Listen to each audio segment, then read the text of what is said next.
안녕하세요. 오늘은 최근 많은 분들의 관심을 받고 있는 상속세 개편안에 대해 깊이 있게 이야기해 보려고 합니다. 특히 이번 개편의 핵심이라고 할 수 있는 유산취득세 제도 도입에 대해 궁금해 하시는 분들이 많기 때문에 지금부터 그 내용과 실제 영향, 그리고 우리가 어떻게 준비하면 좋을지 하나하나 짚어보겠습니다. 사실 상속세에 대한 논의는 어제 오늘 일이 아닙니다. 예전에는 상속세가 일부 부유층에게만 해당되는 세금이라고 여겨졌는데요. 이제는 상황이 많이 달라졌습니다. 2000년 당시 상속세를 신고한 인원은 고작 1,400명 정도였지만 2023년 기준으로는 2만 명을 훌쩍 넘습니다. 무려 14배 이상 증가한 셈이죠. 상속세는 더 이상 남의 이야기가 아니라는 겁니다. 우리 부모님 그리고 우리 자녀 세대 모두가 실제로 고민해야 하는 실질적인 세금이 된 것이죠. 이번 개편안의 가장 큰 변화는 기존의 유산세 방식에서 유산취득세 방식으로 전환된다는 점입니다. 쉽게 말하면 예전에는 돌아가신 분, 즉 피상속인이 남긴 전체 재산에 대해 세금을 계산했지만 이제는 상속을 받는 개인 기준으로 세금을 따지게 되는 겁니다. 각 상속인이 실제로 상속받은 금액만큼만 세금을 부담하게 되니 보다 명확하고 합리적인 구조로 바뀌는 셈입니다. 현재 증여세도 이런 구조로 과세되고 있기 때문에 과세 체계의 일관성을 맞추려는 흐름으로도 해석할 수 있습니다. 예를 들어서 설명해 볼게요. 만약 어떤 분이 30억 원의 재산을 남기고 돌아가셨고 배우자와 자녀 2명이 10억씩 나눠 받았다고 가정해 보겠습니다. 지금까지의 방식이라면 이 30억 원 전체를 하나로 묶어서 최고세율 50%가 적용될 수 있었죠. 하지만 유산취득세 방식으로 바뀌면 각자가 받은 10억 원만큼만 세금이 부과되기 때문에 세율이 30% 수준으로 낮아지게 됩니다. 이론적으로는 상속세 부담이 줄어드는 거죠. 이 개편안의 또 다른 핵심은 자녀 수에 따라 절세 효과가 커진다는 점입니다. 지금까지는 자녀 1인당 5천만 원 정도만 공제가 가능했지만 개정안에서는 무려 5억 원씩 공제를 받을 수 있게 됩니다. 자녀가 많을수록 공제 금액이 커지니 다자녀 가정에서는 분명히 유리한 구조로 바뀌는 겁니다. 이는 단순한 절세 효과를 넘어서 저출산 문제를 해결하기 위한 정부 정책 방향과도 맞닿아 있습니다. 상속세라는 민감한 제도를 통해 출산율까지 유도하려는 시도라고 볼 수도 있겠죠. 그리고 또 하나 중요한 변화가 있습니다. 바로 사전 증여에 대한 과세 기준 기간이 달라졌다는 점인데요. 기존에는 상속인이 아닌 사람에게 재산을 증여했을 때 상속 전 5년 이내 증여분만 상속세 계산에 포함되었지만 이번 개편안에서는 이 기간이 10년으로 늘어납니다. 즉 사위나 며느리, 손주에게 증여한 재산도 10년 안에 이루어졌다면 상속세 계산에 반영된다는 의미죠. 이 말은 곧 생전 증여 전략이 더 정교해져야 된다는 뜻이기도 합니다. 이제는 단순히 5년만 피하면 된다는 식의 접근은 통하지 않는다는 겁니다. 배우자 상속에 대한 공제는 이전처럼 최대 30억 원까지 인정되는 구조는 유지되지만 이 공제 혜택을 받기 위해서는 반드시 배우자가 상속을 실제로 받아야 한다는 조건이 명확히 강조됩니다. 예전처럼 배우자가 실제로 상속받지 않아도 공제되는 구조는 아니라는 거죠. 따라서 상속 설계 시 배우자에게 어떤 자산을 얼마만큼 넘길 것인지도 전략적으로 잘 설계해야 세금 혜택을 제대로 누릴 수 있습니다. 이번 개편에서 또 하나 주목할 만한 변화는 연대 납세 의무의 삭제입니다. 지금까지는 상속인 중 한 명이 재산을 받았더라도 다른 상속인이 대신 세금을 낼 수 있었습니다.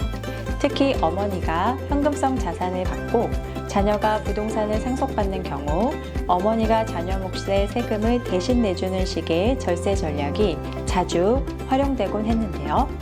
앞으로는 각자가 받은 몫에 대해 본인이 직접 세금을 내야 합니다. 연대 납세 의무가 사라진다는 건 상속세를 준비하는 방식이 크게 달라져야 한다는 뜻이기도 하죠. 그리고 해외 거주자에 대한 과세 방식도 달라졌습니다. 기존에는 피상속인이 해외 거주자일 경우 국내에 있는 재산에만 과세가 되었는데요. 앞으로는 상속인이 국내에 거주하고 있다면 피상속인이 해외에 있더라도 과세 대상이 됩니다. 쉽게 말해 피상속인과 상속인 모두가 해외에 거주하고 있어야만 국내 상속세를 피할 수 있다는 거죠. 사실상 해외 이민으로 상속세를 회피하려는 전략은 이제 어려워진 겁니다. 자, 그럼 정말 중요한 질문 하나. 과연 이런 개편이 실제로 얼마나 절세에 도움이 될까요? 결론부터 말씀드리면 자녀 수에 따라 효과가 달라집니다. 예를 들어 자녀가 1명 또는 2명인 경우 50억 원이나 100억 원의 재산을 상속받더라도 절세 효과는 그리 크지 않습니다. 많아야 4억 원에서 5억 원 수준의 차이죠. 하지만 자녀가 3명, 4명, 5명으로 늘어나면 이야기가 달라집니다. 자녀가 5명인 경우 동일한 100억 원 재산에 대해 무려 18억 원에서 30억 원까지 세금이 줄어드는 사례도 시뮬레이션상 나타납니다. 결국 현실적으로 자녀 수가 적은 요즘 시대에는 모든 가정에 유리한 개편이라고 보기는 어렵고요. 자녀가 많을수록 절세 효과가 커지는 구조라고 이해하시면 됩니다. 또 하나의 전략 포인트는 상속받은 부동산의 평가 방식입니다. 상속세만 고려해서 공시지가로 신고하면 나중에 양도소득세 부담이 커질 수 있습니다. 반면 감정평가를 통해 시가에 가깝게 신고해두면 양도차익이 줄어들기 때문에 향후 부동산을 매도할 때 양도소득세 부담을 낮출 수 있죠. 그러니 지금은 단기적인 절세보다는 상속 이후의 장기적인 세금 부담까지 고려해서 전략을 짜는 것이 중요합니다. 다만 이렇게 구조가 바뀌게 되면 일부에서는 이를 악용한 우회 상속이나 위장 분할 등의 조세 회피 시도도 생길 수 있습니다. 정부도 이를 예상하고 있습니다. 그래서 상속 이후 15년간 사후 관리를 강화하겠다는 방침을 밝힌 바 있습니다.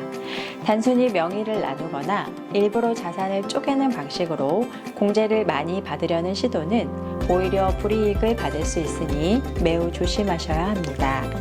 이번 개편안은 2028년부터 본격적으로 시행될 예정이며 2026년까지는 관련 시스템 구축 및 입법 정비가 이루어질 예정입니다.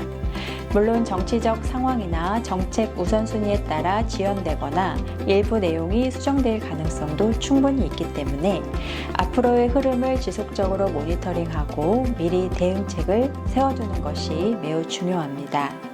끝으로 하나 강조드리고 싶은 게 있습니다. 이번 개편으로 인해 절세 전략은 더욱 정교해지고 전략적으로 접근해야 합니다. 예를 들어 법인을 활용한 지분 이전 전략은 여전히 유효한 절세 수단입니다. 상속세 최고세율 50%를 피하면서 법인세율 20% 수준으로 지분 이전이 가능하니까요. 물론 이 역시 제도적으로 막힐 수 있는 만큼 지금 시점에서 세심하게 설계하고 실행하는 것이 중요합니다. 상속세와 증여세는 단순히 세금 문제가 아닙니다. 한 세대의 자산을 어떻게 다음 세대에게 안정적으로 이전할 것인가에 대한 고민이며 가족 간의 분쟁 없이 평화롭게 재산을 물려주는 일종의 패밀리 전략이기도 합니다. 무작정 세금만 줄이겠다고 접근하면 오히려 역효과가 날 수 있고 향후 조세 회피로 의심받아 큰 불이익을 당할 수 있습니다. 따라서 반드시 전문가와 충분한 상담을 거쳐 법적 리스크 없이 장기적인 관점에서 자산 이전을 설계하는 것이 가장 현명한 접근입니다. 오늘 영상이 상속세 개편안에 대해 고민하고 계신 분들에게 조금이나마 도움이 되었길 바랍니다. 이런 변화는 누구에게나 예고 없이 찾아올 수 있고 미리 준비한 사람만이 그 혜택을 온전히 누릴 수 있습니다. 오늘 영상이 유익하셨다면 좋아요와 구독 부탁드리고요. 더 궁금한 점이나 상담이 필요한 분들은 댓글이나 연락 주시면 성심껏 도와드리겠습니다.